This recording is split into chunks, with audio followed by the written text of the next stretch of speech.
Orient bell tiles studio से आप देख रहे हैं एबीपी न्यूज।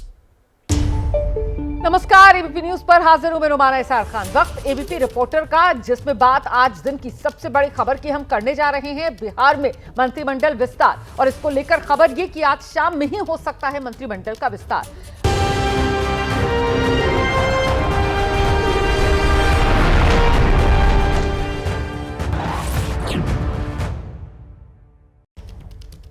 और आइए विस्तार से खबरों का रुख करेंगे। बिहार में इस साल आप जानते हैं विधानसभा चुनाव होने हैं, और अब बड़ी खबर बिहार की सियासत से। नीतीश मंत्रिमंडल आज शाम 4 बजे विस्तार होने जा रहा है। बीजेपी कोटे से 3 से 4 विधायक बीजेपी के मंत्री बनाए जा सकते हैं। जेडीयू के कोटे से 2 से 3 विधायक जेडीयू के मंत्री बनाए जा सकते हैं। फेरबदल नीतीश मंत्रिमंडल में होने जा रहा है। कुछ मौजूदा मंत्रियों को हटाया भी जा सकता है, कुछ मंत्रियों के विभागों में फेरबदल किया जा सकता है। और इस बीच बड़ी खबर आप जानते हैं, बिहार बीजेपी के जो अध्यक्ष हैं दिलीप जायसवाल, मंत्री पद से अपना इस्तीफा वो भी आज देने की तैयारी में है। बिहार सरकार में भूमि एवं राजस्व मंत्री की जिम्मेदारी संभाल रहे हैं वो। इसके अलावा बीजेपी कोटे से संजय सरावगी और तारकिशोर प्रसाद के नाम सामने आ रहे हैं, जिन्हें मंत्री बनाया जा सकता है। साथ ही नवल किशोर यादव और कविता पासवान का नाम भी मंत्री पद की इस रेस में चल रहा है। और जिन मंत्रियों के पास 2-2 विभाग हैं, जानकारी मिल रही है उनसे 1-1 विभाग वापस लिया जा सकता है। अभी बिहार में मुख्यमंत्री समेत मंत्रियों की जो कुल संख्या है वो 30 है, और बिहार विधानसभा की संख्या के हिसाब से बिहार कैबिनेट का जो आकार है वो 36 मंत्रियों का हो सकता है। और ऐसे में फिलहाल 30 की संख्या है, तो मतलब 6 और चेहरों को जगह दी जा सकती है।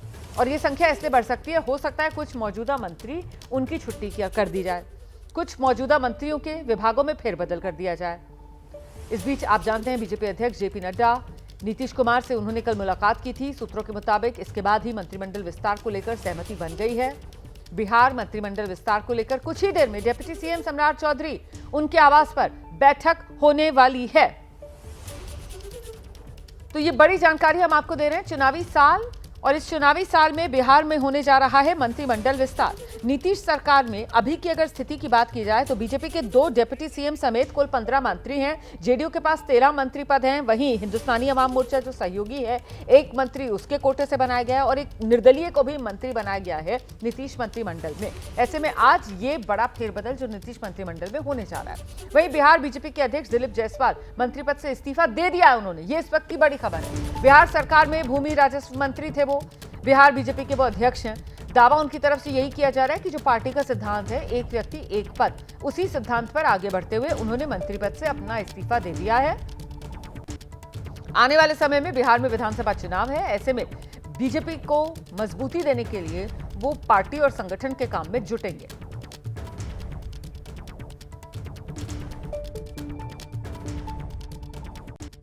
और आज मैं एक व्यक्ति एक पद सिद्धांत के आलोक में अपना इस्तीफा माननीय मुख्यमंत्री महोदय को मैंने अभी सौंप दिया। मैंने प्रयास किया ईमानदारी से राजस्व विभाग को अच्छे तरीके से चलाने का, उसमें सुधार लाने का। मंत्रिमंडल के विस्तार की बात हो रही है अभी? ये तो माननीय मुख्यमंत्री महोदय का विशेषाधिकार है, और जैसे कुछ वैसा होगा तो आप लोग को तुरंत सूचना दिया जाएगा।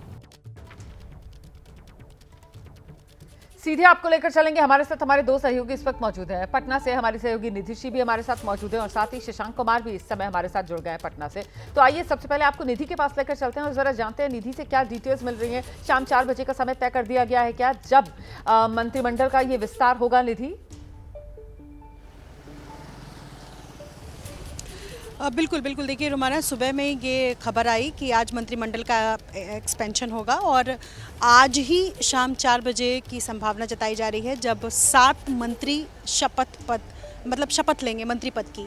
और आपको मैं ये भी बता दूं, तमाम जो दर्शक इस वक्त देख रहे हैं, कि ये सभी मंत्री बीजेपी कोटे से ही होंगे, क्योंकि आज ही दिलीप जायसवाल ने इस्तीफा दिया। और ऐसे में बीजेपी के कुल अभी तक 15 मंत्री थे, जिनमें से अब दिलीप जायसवाल के इस्तीफे के बाद 14 मंत्री अब बच जाते हैं, और ऐसे में 7 और मंत्री बनाए जा सकते हैं। और 29 इस वक्त मंत्री अब रह गए हैं, और जिसमें 7 और मंत्री बनाएंगे तो 36 कुल जो मंत्री पद की शपथ ले सकते हैं उनकी संख्या 36 हो सकती है। और ऐसे में 7 बीजेपी के मंत्री जो है वो आज बीजेपी के विधायक जो है वो मंत्री पद की शपथ ले सकते हैं। और ये भी देखिए संख्या बल के आधार पर आज जो है वो शपथ लेना है कि किस कोटे से। तो ऐसे में हम का कोटा फुल है। पहले से हमसे एक संतोष सुमन जो है वो मंत्री हैं बिहार सरकार में, निर्दलीय सुमित सिंह जो है वो पहले से मंत्री हैं, 13 जेडीयू के मंत्री पहले से ही हैं। और ऐसे में जेडीयू का कोटा फुल है और बीजेपी के साथ आज मंत्री पद की शपथ ले सकते हैं। रोमाना जी, मैं जल्दी से जरा शशांक का रुख कर लेती हूँ। मतलब शशांक, ये जो 7 मंत्री पद की जगह खाली है नीतीश मंत्रिमंडल में, 7 के 7 पर बीजेपी के ही विधायक शपथ लेने जा रहे हैं, ये क्लियर हो गया है? क्योंकि अभी तक एक फॉर्मूला ये भी निकल कर आ रहा था कि हो सकता है 7 जो खाली सीटें हैं उनमें से 3 से 4 बीजेपी और 2 से 3 जो हैं वो जेडीयू के कोटे से विधायक मंत्री बना दिए जाएं। शशांक, देखिए, अब तक चर्चा यही थी कि बीजेपी कोटे से 3-4 और जदयू कोटे से 2-3 बन सकते हैं, लेकिन अभी का लेटेस्ट जो डेवलपमेंट है वो हमारी सहयोगी निधि श्री आपको बता रही है कि हो सकता है कि सिर्फ बीजेपी कोटे से ही मंत्री जो हैं आज शपथ लें। मैं इस वक्त सम्राट चौधरी उप मुख्यमंत्री के सरकारी आवास के ठीक बाहर हूँ। प्रदेश अध्यक्ष दिलीप जायसवाल, सम्राट चौधरी और भी कुछ बड़े नेता अंदर मौजूद हैं। ये अंतिम दौर की बैठक चल रही है और हो सकता है कि आज सिर्फ बीजेपी कोटे के मंत्री ही शपथ लें और शाम 4 बजे जो है मंत्रिमंडल विस्तार हो सकता है। तो अंतिम दौर की जो बैठक है वो जारी है। जो संभावित नाम है बीजेपी कोटे से, जो सूत्रों के हवाले से जानकारी हो, मैं आपको बता दूं, संजय सरावगी, तारकिशोर प्रसाद, उसके अलावा राजू सिंह, नवल किशोर यादव, ये सब तमाम नाम हैं जिनके चर्चा जो है वो चल रही है। अब मौका किसको मिलता है ये देखना होगा, लेकिन ये तय है चुनावी साल है, ये जो विस्तार होगा इसमें जातीय एवं क्षेत्रीय संतुलन को साधने की पूरी कोशिश की जाएगी, क्योंकि जो बिहार की सियासत है वो जाति के इर्द गिर्द ही घूमती है। तो अब सम्राट यहाँ से जब निकलते हैं तो कौन कौन सा नाम होता है इस पर देखना होगा, लेकिन पिछले 20 मिनट से अंदर जो बैठक है वो जारी है। इसके पहले सम्राट जो है नीतीश के पास गए थे, उनसे भी बातचीत किए हैं। हो सकता है वो बताए हों कि हम लोग इनको जो है मौका देना चाहते हैं। तो जो विधानसभा का संख्या बल है देखा जाए तो 36 मंत्री हो सकते हैं। अब तक नीतीश को मिला के 30 मंत्री थे, दिलीप जायसवाल ने इस्तीफा दिया, 29 बचते हैं। तो बीजेपी कोटे से 14 हैं, जदयू से 13 है, एक हम से, एक इंडिपेंडेंट है जिसको जदयू में ही काउंट किया जाता है, सुमित सिंह को। तो बीजेपी कोटे से कौन कौन बनते हैं ये देखना होगा। जो संभावित नाम है वो मैंने आपको बताया जी। इसमें यह भी हो सकता है, जो सूत्रों से जानकारी मिल रही है, कि एक महिला विधायक को भी मंत्री बनाया जा सकता है, जिनका नाम जो है वो कविता पासवान बताया जा रहा है बीजेपी कोटे से। बिल्कुल रहिए मेरे साथ, मैं लौटूंगी आपके पास। लेकिन यहाँ पर निधि ने जो खबर दी, निधि के हिसाब से तो कि जो 7 जगह खाली हैं और वो जो नए चेहरों को जगह दी जाएगी वो 7 के साथ बीजेपी के ही कोटे से आने वाले हैं। इसको लेकर और जानकारी जो मिल रही है आगे दर्शकों तक पहुंचाइएगा। इस बीच बिहार में शाम 4 बजे मंत्रिमंडल विस्तार होना है और उसको लेकर सियासत अभी से तेज हो गई है। आरजेडी कांग्रेस ने बीजेपी के साथ एनडीए गठबंधन पर निशाना किस तरीके से साधा है, सुनिए। आज भारतीय जनता पार्टी के बिहार के अध्यक्ष दिलीप जायसवाल जी ने मंत्रिमंडल से इस्तीफा भी दे दिया है। मंत्रिमंडल से इस्तीफा स्पष्ट रूप से ये बताने के लिए काफी है कि भारतीय जनता पार्टी के अंदर जो दबाव की राजनीति चल रही है, भारतीय जनता पार्टी के अंदर जो अंदर खाने खेल चल रहा है, उस खेल का परिणाम स्पष्ट रूप से सामने आया। पहले हम लोग मानते थे कि मंत्रिमंडल का विस्तार मुख्यमंत्री जी का विशेषाधिकार, लेकिन पहली बार हो रहा है कि मंत्रिमंडल का विस्तार आज होगा जिसमें भारतीय जनता पार्टी का विशेषाधिकार है कि सर्वाधिक मंत्री भारतीय जनता पार्टी के होंगे, विभाग भारतीय जनता पार्टी के लोग तय करेंगे और मुख्यमंत्री टुकुर टुकुर देखते रहेंगे आखिर मुख्यमंत्री किस वजह से नतमस्तक है भारतीय जनता पार्टी के सामने। क्या भारतीय जनता पार्टी उनको कब्जा कर रखी है या फिर ईडी, सीबीआई और आईटी के डर से नीतीश कुमार चुपचाप मात्र मुख्यमंत्री के पद पे हैं और भारतीय जनता पार्टी उनको विशेषाधिकार हनन करके कब्जा किए हुआ है। तो बड़ी खबर इस वक्त यही मिल रही है बिहार मंत्रिमंडल विस्तार से जुड़ी हुई। बिहार में आज 7 मंत्री शपथ लेंगे और 7 के 7 विधायक जो मंत्री पद की शपथ लेंगे वो बीजेपी के ही विधायक होने वाले हैं। सूत्रों के हवाले से ये बड़ी खबर है। जेडीयू कोटे से कोई नया मंत्री नहीं बनेगा, जेडीयू कोटे से कोई विधायक मंत्री पद की शपथ नहीं लेगा। आज ये जानकारी सामने आ रही है। मतलब अभी की जो स्थिति है, दोनों डिप्टी सीएम को मिलाकर बीजेपी के नीतीश मंत्रिमंडल में 14 मंत्री हैं, क्योंकि एक जो दिलीप जायसवाल हैं उन्होंने इस्तीफा दे दिया है। तो ऐसे में अगर 7 के 7 बीजेपी के विधायक आज शपथ लेते हैं और वो मंत्रिमंडल में शामिल हो जाते हैं तो फिर 14 और 7 मामला बनता है बीजेपी के कोटे से मंत्रियों का 21 और जेडीयू की गाड़ी अटकी हुई नजर आती है निधि 13 पर। और अगर एक निर्दलीय को, जिसका जिक्र शशांक कर रहे थे कि जेडीयू में ही गिना जाता है, जोड़ भी लें तो मामला 14 पर ही पहुंचता है। तो ऐसे में जो विरोधी सियासी तौर पर घेराबंदी नीतीश कुमार की कर रहे हैं कि साहब एनडीए में जेडीयू पिछलग्गू बनकर रह गई है, नीतीश कुमार की कुछ हैसियत रही नहीं और ये पूरा का पूरा बीजेपी का दबदबा है, तो उसे तो और बल मिलेगा। निधि बिल्कुल देखिए रुमाना, एक बात तो मैं बता दूं कि 2020 में जब विधानसभा चुनाव हुआ था और उसके बाद जो रिजल्ट आए थे, उस रिजल्ट में जितनी संख्या थी बीजेपी कोटे से, मतलब बीजेपी के कितने विधायक बने थे और जेडीयू के कितने, उस आधार पर ये मंत्रिमंडल का विस्तार होना था और उसी समय ये फॉर्मूला तय हो गया था। दूसरी बात ये है कि तभी ये तय हो गया था कि जो निर्दलीय सुमित कुमार सिंह हैं, जिन्होंने निर्दलीय चुनाव लड़ा था, वो जेडीयू के कोटे से ही मंत्री बनाए जाएंगे। इसके अलावा हम से संतोष सुमन जो मंत्री हैं वो भी उसी कोटे से हैं। तो ऐसे में जेडीयू का कोटा पहले से फुल है, ये पहले से ही तय माना जा रहा था। अब जो इधर बीजेपी कोटे से जितने मंत्री इस वक्त हैं, जैसे जिसमें मैं डिप्टी सीएम विजय सिन्हा का जिक्र करना चाहूँगी, उनके पास 3 मंत्रालय है। तो ऐसे में ये संभव है कि आज जो मंत्री पद की शपथ लेंगे, जो बीजेपी कोटे से जो आज मंत्री पद की शपथ लेंगे, तो विजय सिन्हा का मंत्रालय जो है, जो बाकी मंत्रालय उनको दिया जा सकता है। सबसे ज़्यादा मंत्रालय जाहिर है सीएम नीतीश कुमार के पास है, जो किसी और को आवंटित नहीं है, तो वो सभी मंत्रालय जो है वो ट्रांसफर होगा। और एक और बात यहाँ स्पष्ट है कि ये जो भी मंत्री बनाए जा रहे हैं, चूँकि इसी साल के अंत में चुनाव है, नवंबर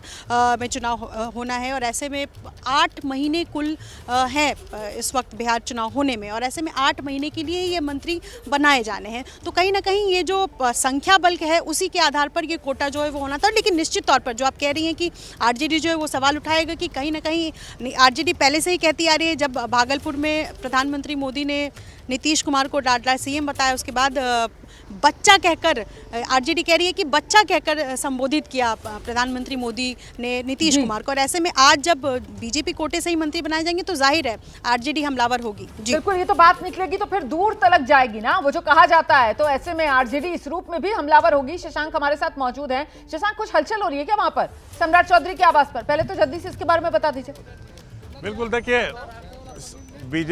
बीजेपी कोटे के मंत्री हैं संतोष सिंह, वो अभी सम्राट चौधरी के आवास पर पहुंचे हैं। जो मौजूदा मंत्री हैं बीजेपी कोटे के, तमाम धीरे धीरे करके यहाँ पहुंचने वाले हैं। तो संतोष सिंह उसी क्रम में आए हैं और जब उनसे सवाल पूछा गया, गाड़ी का शीशा लगा हुआ था, पूछा गया विस्तार हो रहा है, तो वो हाथ जोड़ रहे, तो कुछ बोले नहीं और चले गए। तब सवाल ये भी उठ रहा है कि क्या कुछ मंत्रियों की छुट्टी भी होने वाली है, इस पर नज़र रखना होगा। वैसे आपको बता दूँ, जेपी नड्डा आए, नीतीश कुमार से मिले और बीजेपी का जो आला कमान है लगातार बिहार पर नज़र बनाए हुए है। जो जानकारी मिल रही है कि एक एक मंत्री का परफॉर्मेंस जो है उसकी समीक्षा हुई है कि वो कैसा काम कर रहे हैं। अगर वो विधायक भी है तो अपने क्षेत्र में भी कैसा काम कर रहा है।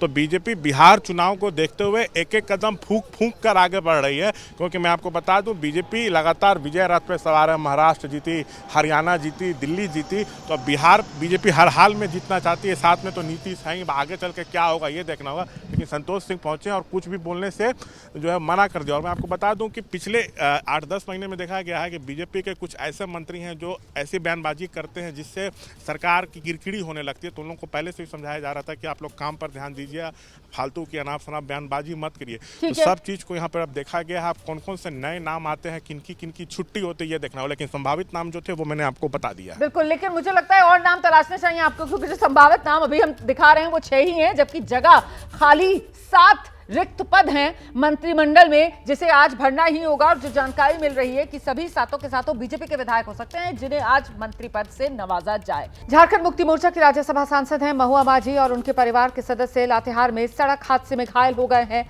ये इस वक्त की बड़ी खबर है। महुआ माझी अपने परिवार के साथ प्रयागराज से वापस लौट रही थी और तभी उनकी कार दुर्घटनाग्रस्त हो गई। तस्वीरें आपके सामने हैं, देख सकते हैं आप कितना भीषण यह हादसा रहा होगा। गाड़ी का अगला हिस्सा पूरी तरीके से डैमेज नजर आ रहा है, पूरी तरीके से क्षतिग्रस्त नजर आ रहा है। सड़क हादसे में महुआ माझी के बाएं हाथ की हड्डी टूट गई है, ये जानकारी मिल रही है। महुआ माझी का रांची के अस्पताल में इलाज चल रहा है। ड्राइव मैं कर रहा था, नींद आ गया और सडनली मेरी वाइफ बहुत ज़ोर से चिल्लाई। आँख खोला तो देखा कि गाड़ी के अंदर धुआं धुआं सा लग रहा था। मैंने उसको बस बोला कि मैं संभालता हूँ। तब तक मैंने ब्रेक मारा, गाड़ी को घुमा दिया, गाड़ी साइड में आ गई। फिर मैं दरवाज़ा खोल के बाहर निकला और निकलने के बाद मेरी वाइफ को पहले मैंने दरवाज़ा बाहर निकाला, उसका पीठ में बहुत उसका चोट आया था। माँ को देखा, माँ बेहोश थी। 1.5-2 मिनट तक माँ पूरा बेहोश थी। उनको मैंने ऐसे चेहरा से उठाने की कोशिश कर, नहीं उठी। 2 मिनट बाद उनको होश आया। फिर मैंने देखा कि माँ का यहाँ पे रिस्ट टूट चुका था, हड्डी टूट चुका था, लेफ्ट नोज से ब्लीडिंग हो रहा था, 4-5 बूंद ब्लीडिंग हो रहा था। फिर हम लोगों ने बहुत मुश्किल से माँ को बाहर निकाला। माँ का लेफ्ट रिस्ट टूट चुका है, रिब्स में भी हल्के क्रैक्स आए हैं, पीठ पे हल्का चोट आया है। और क्योंकि माँ बातचीत कर रही हैं, चीज़ें थोड़ा अंडर कंट्रोल है। अभी उनको आईसीयू में शिफ्ट कर दिया जा रहा है। तो महुआ पाची के बेटे को आप सुन रहे थे, बता रहे हैं किस तरीके से ये हादसा हुआ। वो खुद ही ड्राइव कर रहे थे और नींद का झोंका और इसके चलते ये हादसा। इस खबर पर हमारी नजर बनी हुई है। आगे बढ़ रहे हैं, एक बार फिर से जरा बिहार की जो राजनीति है उसमें जिस तरीके की हलचल है उसके बारे में जान लीजिए आप। मंत्रिमंडल विस्तार आज बिहार में होने जा रहा है और उसी से पहले सियासी हलचल अब तेज हो गई है। CM Nitish Kumar, deputy CM सम्राट चौधरी, दोनों के बीच बैठक चल रही थी, खत्म हो गई है। सम्राट चौधरी के घर पर अब बैठक चल रही है। आज शाम 4 बजे बिहार में मंत्रिमंडल विस्तार तय माना जा रहा है। बीजेपी कोटे से ही बनाए जा सकते हैं 7 नए मंत्री।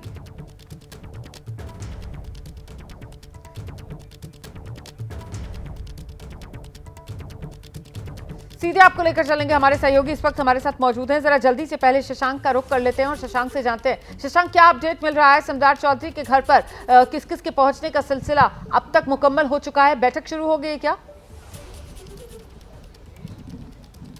देखिए, 2 चीज़ें बता दूं। एक तो सम्राट चौधरी नीतीश कुमार को अवगत करा चुके हैं कि हम लोग किसको मंत्री बनाना चाहते हैं। उसका सम्राट अपने आवास पर है। अंदर प्रदेश अध्यक्ष दिलीप जायसवाल, मंत्री संतोष सिंह, मंत्री नीरज बबलू हैं। तमाम बीजेपी कोटे के मंत्री धीरे धीरे पहुंच रहे हैं। यहाँ पर एक लिस्ट तैयार हो जाएगी, इसके बाद सम्राट राजभवन जा सकते हैं। अभी लेकिन बैठक जारी है। बीजेपी कोटे से ही मंत्री बनेंगे, ये अब लगभग तय माना जा रहा है। जदयू कोटे से कोई नहीं बनेगा, ये अब तय माना जा रहा है। जदयू के 13 मंत्री अभी हैं। एक जो इंडिपेंडेंट है सुमित सिंह, उनको भी काउंट किया जाता है जदयू कोटे में ही। जदयू से कोई ड्रॉप भी नहीं हो रहा है। एक जो बड़ी जानकारी निकल के सामने आ रही है, जो अभी 13 मंत्री हैं उसमें से कोई ड्रॉप भी नहीं हो रहा है। तो जदयू अपने तरफ से संतुष्ट है, उसकी तैयारी अपनी अलग है। लेकिन बीजेपी कैंप में बड़ी हलचल है।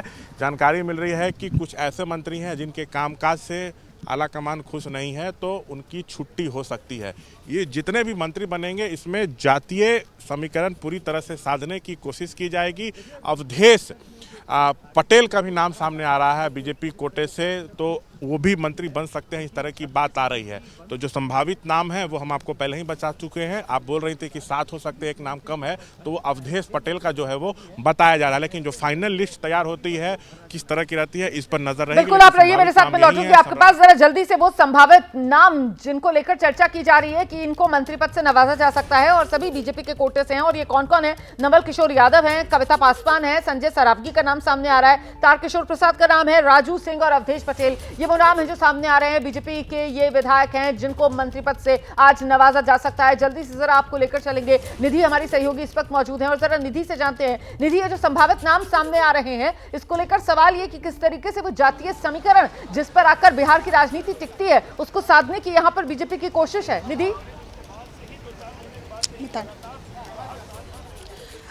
बिल्कुल बिल्कुल रुमाना, एक बार मैं आपको बता दूं कि जो संभावित चेहरे हैं उनमें, जैसा शशांक ने थोड़ी देर पहले नाम भी बताया कि संजय सरावगी, मैं माफ़ी चाहती हूँ, मैं कुछ नाम बता रही हूँ। संजय सरावगी जो कि दरभंगा से विधायक हैं और वो वैश्य समाज से आते हैं। इसके अलावा कृष्ण कुमार मंटू, थोड़े दिन पहले उन्होंने यहाँ कुर्मी एकता रैली भी की थी, उनका नाम ज़ोरों से चर्चा में चल रहा है। वो जेडीयू से ही बीजेपी में शामिल हुए थे और पिछला चुनाव उन्होंने बीजेपी से ही लड़ा था। कुर्मी समाज से आते हैं और ऐसे में वो भी मंत्री बनाए जा सकते हैं, इस बात की भी चर्चा है। इसके अलावा मैं आपको बताऊं, जीवेश मिश्रा पहले भी मंत्री रह चुके हैं एनडीए सरकार में। जीवेश मिश्रा वो भूमिहार समाज से आते हैं, भूमिहार समाज से भी मंत्री बनाए जा सकते हैं। ये 3 नाम है। और इसके अलावा महिला मंत्री इस वक्त रोमाना बिहार सरकार में महिला मंत्री कितनी हैं? 3 मंत्री हैं टोटल, जिसमें बीजेपी से रेणु देवी हैं, 2 शीला कुमारी और इसके अलावा लेशी सिंह, दोनों जेडीयू कोटे से मंत्री हैं। और ऐसे में ये भी चर्चा है कि क्या जो 7 मंत्री पद की शपथ लेंगे बीजेपी से, उनमें कोई महिला भी मंत्री बनाई जा सकती है, इस बात की भी चर्चा है। रोमाना, तो आपने कुछ और नए नाम जोड़ दिए हैं, जिसमें कृष्ण कुमार मंटू का नाम है, कुर्मी समुदाय से आते हैं, जेडीयू से बीजेपी में शामिल हुए थे पिछली बार ये, और वहीं जीवेश मिश्रा जो भूमिहार हैं जाति से, उनका नाम भी चल रहा है। इस बीच एक और बड़ी खबर में जल्दी से दर्शकों को बता दूं, बिहार में मंत्रिमंडल विस्तार से जुड़ी हुई बड़ी खबर। 5 मंत्रियों के पास 2 या 2 से अधिक अभी तक जो मंत्रालय हैं, उसी को लेकर अभी असमंजस बना हुआ है। कौन सा मंत्रालय छोड़ा जाएगा, कौन सा रखा जाएगा, इस पर पेच फंस रहा है। मंगल पांडे, उनके पास कृषि और स्वास्थ्य दोनों मंत्रालय हैं। सम्राट चौधरी, विजय सिन्हा के पास भी 2 से ज्यादा मंत्रालय हैं। तो ये वो तमाम सवाल हैं जिनके जवाब तलाशे जा रहे हैं। सीधे आपको लेकर चलेंगे हमारे सहयोगी अंकित गुप्ता भी इस वक्त हमारे साथ मौजूद है। जरा जानते हैं अंकित से। अंकित, ये बैलेंसिंग एक्ट जो बीजेपी को करना है, वो उसी के कोटे के मंत्रियों के पास जो 1 से अधिक मंत्रालय हैं, उसी को लेकर करना है क्या, और इसी वजह से अभी थोड़ा सा पेच फंसता हुआ नजर आ रहा है? बिल्कुल रुबाना, देखिए इस वक्त जो सबसे बड़ी चर्चा चल रही है, जो ऐसे के सूत्रों से हमको जानकारी मिली है, वो इसी बात को लेकर के चल रही है कि आखिर जो है ये जो बीजेपी के कई मंत्री ऐसे हैं जिनके पास में 2 या 3 मंत्रालय हैं। एक अभी अभी मैं लिस्ट जो देख रहा हूँ बिहार सरकार के मंत्रियों की, उसमें नीतीश कुमार समेत 10 मंत्री ऐसे हैं जिनके पास में 2 या उससे ज्यादा मंत्रालय हैं, 2 हैं या 3 हैं। तो अब जो चर्चा मुख्य तौर पर ये चल रही है कि बीजेपी से जो मंत्री पद का कोटा जिनके पास 2 या 3 मंत्रालय हैं, उनमें से किससे कौन सा मंत्रालय लेना है। और यहां पर यह भी है कि आखिर जो है जो कई मंत्री ऐसे हैं जिनके पास में महत्वपूर्ण मंत्रालय हैं, जैसे मंगल पांडे का एक उदाहरण मैं देना चाहूंगा। मंगल पांडे के पास में स्वास्थ्य भी है और कृषि भी है, और इसी तरीके से वहां पर जो है 3-4 और मंत्रियों के नाम सामने आ रहे हैं, जिसमें नितिन नवीन का नाम सामने है, जिसमें प्रेम कुमार का नाम सामने आ रहा है, जिसमें सम्राट चौधरी का नाम सामने आ रहा है, और उप मुख्यमंत्री विजय कुमार सिन्हा का भी नाम सामने आया है। ये वो तमाम मंत्री हैं जिनके पास में 2 या 3 मंत्रालय हैं। तो ऐसे में जो बीजेपी में अंदर खाने इस वक्त चर्चा यही चल रही है, जैसी मुझे सूत्रों से जानकारी भी मिली है कि सम्राट चौधरी जो बैठक कर रहे हैं, उसमें एक चर्चा का विषय यह भी है कि आखिर ये जो मंत्रालय जो बीजेपी के कोटे के मंत्रियों के पास में है, किसके पास से कौन सा मंत्रालय लिया जाएगा और किसको दिया जा सकता है। तो ये जो संभावित नाम जो निधि ने बताए, शशांक ने बताए हैं, ये तो वो लोग हैं जो शपथ ले सकते हैं, लेकिन उसी के साथ में महत्वपूर्ण पहलू ये है कि आखिर जो मौजूदा मंत्री हैं उनके पास जो मंत्रालय है, कौन कौन सा मंत्रालय छोड़ेगा और किसको मिलेगा। जी आप रहिए, मेरे साथ लौटूंगी आपके पास। शशांक के पास जरा जल्दी से लेकर चलिए दर्शकों को। मतलब शशांक, जेडीयू के लिए तस्वीर ये साफ है कि उसके कोटे से कोई और विधायक मंत्री बनने नहीं जा रहा, और साथ ही साथ अभी तक जो उसके 13 मंत्री हैं, उनके पास जिन जिन मंत्रालयों की जिम्मेदारी है वो उनसे कोई लेने नहीं जा रहा है। मतलब ये जितना फेरबदल होना है, 7 नए मंत्री अगर बनेंगे तो फिर बीजेपी के कोटे के मंत्री जिनके पास 1 से अधिक मंत्रालय है, उसी में ये फेरबदल होगा। बिल्कुल, हम शुरू में बता चुके हैं कि बीजेपी कोटे के वैसे मंत्री जिनके पास 2 या उससे अधिक मंत्रालय, उनसे वो विभाग लिए जाएंगे, और जदयू कोटे में कोई बदलाव नहीं हो रहा है। जो 13 सिटिंग मंत्री हैं वो रहेंगे, ना उनका विभाग भी नहीं बदला जा रहा है, कोई नया भी जदयू कोटे से अभी शपथ नहीं लेगा। देखिए, जदयू तीसरे नंबर की पार्टी है, बीजेपी सबसे बड़ी पार्टी होकर तीसरे नंबर की पार्टी जदयू के नेता को मुख्यमंत्री बनाई हुई है। तो हक यहाँ एक तरह से देखा जाए तो बीजेपी का ही बन रहा है, इसलिए 6 से 7 जो है बीजेपी कोटे से मंत्री जो है वो नए शपथ ले सकते हैं। जदयू कैंप में अभी कोई हलचल नहीं है, बीजेपी अपनी तैयारी में चुनाव को देखते हुए लगी हुई है। मैं आपको बता दूं, बीजेपी विजय रथ पे सवार है और चाहती है कि बिहार में उसका जो अभी जो सबसे बड़ी पार्टी है, इसका आंकड़ा 100 तक पहुंचे। बीजेपी कोशिश तो इसकी ये है कि ज़्यादा से ज़्यादा विधायक हमारे हैं। अब क्यों ये रणनीति है कि अपना सीएम बनाना है, क्या बनाना है, ये बात की बात है, लेकिन सम्राट चौधरी के यहाँ अभी भी बैठक चल रही है। फाइनल लिस्ट यहाँ पर तैयार हो जाए, खबर सामने निकल कर आएगी, फौरन दर्शकों तक पहुंचाने का काम कीजिएगा। फिलहाल बहुत शुक्रिया आप सभी का हमारे साथ जुड़ने के लिए। और वो जो शशांक अभी हक की बात कर रहे थे ना, अधिकार की बात कर रहे थे, तो अधिकार और हक की बात तो पीछे छूट जाती है जब बात गठबंधन धर्म की आती है, क्योंकि गठबंधन के जोर पर ही सत्ता हासिल की जाती है। और फिलहाल उसी की तरफ आगे बढ़ती हुई यहाँ पर बीजेपी इस रूप में नजर आ रही है कि इसी साल के अंत में होने हैं विधानसभा चुनाव, और उससे पहले बिहार में नीतीश मंत्रिमंडल में ये बड़ा विस्तार जो आज शाम 4 बजे होने जा रहा है। इस वक्त एक और बड़ी खबर मैं आपको बताने जा रही हूं। अरविंद केजरीवाल से जुड़ी हुई ये जानकारी सामने आ रही है। अरविंद केजरीवाल राज्यसभा जा सकते हैं, ये इस वक्त की बड़ी खबर। अरविंद केजरीवाल को आम आदमी पार्टी की तरफ से राज्यसभा भेजा जा सकता है। पंजाब से राज्यसभा भेजे जा सकते हैं अरविंद केजरीवाल। पंजाब से राज्यसभा सांसद संजीव विधानसभा चुनाव लड़ेंगे, और जो सीट खाली होगी वहां से अरविंद केजरीवाल को राज्यसभा भेजा जाएगा। लुधियाना वेस्ट विधानसभा से चुनाव लड़ेंगे संजीव अरोड़ा। राज्यसभा में 2028 तक संजीव अरोड़ा का कार्यकाल है। दिल्ली में संजीव अरोड़ा के आवास पर ही केजरीवाल फिलहाल रह रहे हैं।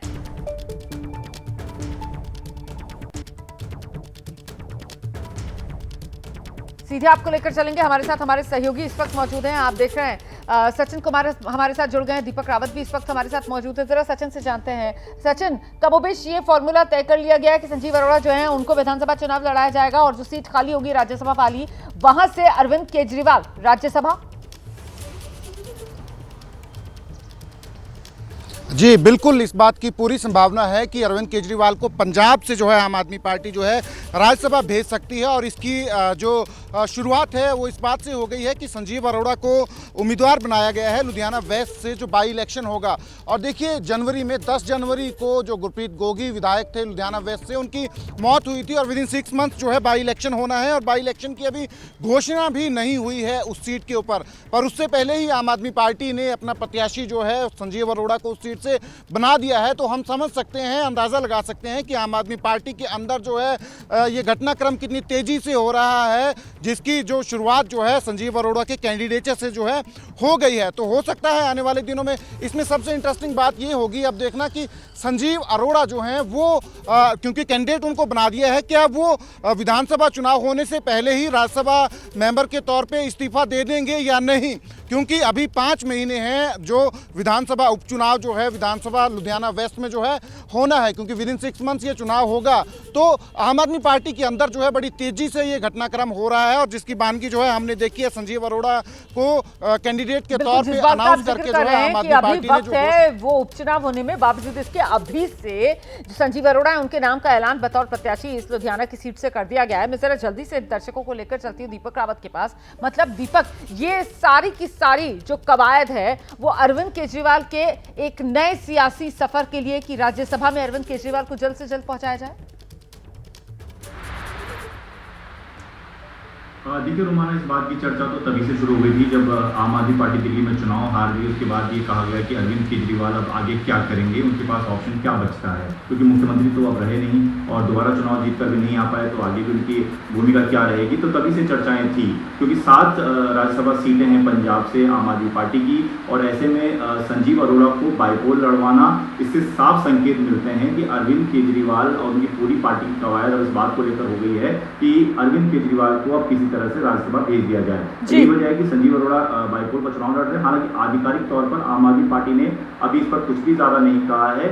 पार्टी के सूत्रों से ये जरूर जानकारी मिल रही है कि फिलहाल संजीव अरोड़ा चुनाव लड़ेंगे। चुनाव के परिणाम आने के बाद तय होगा कि क्या राज्यसभा की सीट खाली होती है और वहां पर अरविंद केजरीवाल को भेजा जा सकता है। यही तो देखना दिलचस्प है कि परिणाम आने के बाद या फिर उम्मीदवारी के ऐलान के साथ ही सारा का सारा जो सियासी चक्र है वो इस तरीके से घूमेगा कि अरविंद केजरीवाल को राज्यसभा तक पहुंचाया जाए।